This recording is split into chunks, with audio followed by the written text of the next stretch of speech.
when people think rabbi, they are often thinking of an old man with a big old beard. And that's never what I'm going to be.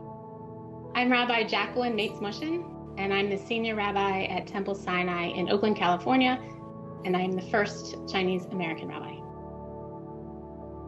Rabbis are, the word means teacher.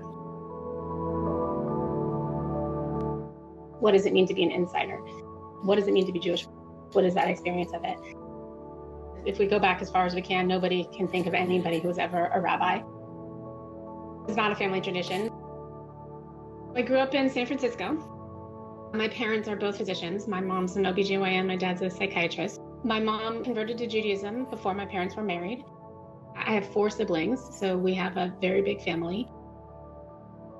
My father's family also escaped Nazi Europe. They were in Vienna. And so that family story was very significant to us and was a huge part of our understanding of who we are. We all celebrated becoming bar and bat mitzvah when we were 13.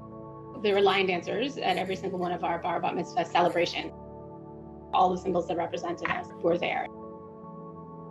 We didn't have a lot of other families that had the same kind of makeup as ours, but because we were a large group, I think that also just helped us to feel like we had our own like mini tribe and our way of doing things.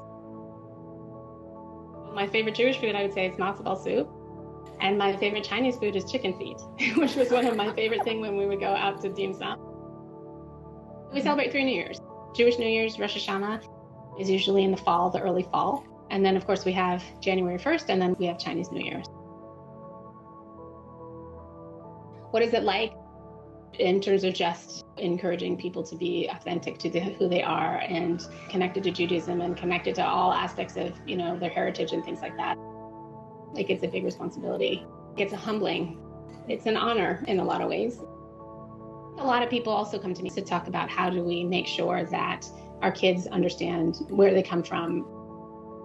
And that's where I just feel so fortunate about the way that my parents had modeled that for me. Things don't have to be at odds. They don't have to be clashing. It's actually a really special way to go through life, to understand that that you fit in many places. My being Chinese and Jewish is very much a product of my being an American, that my parents, right, in the 60s at UC Berkeley, that enables me to be here. If you ask me what feels like it outweighs one or the other, being Chinese or Jewish, I couldn't answer. Truth is, if there's any one identity that probably stands out the most, it's probably being American.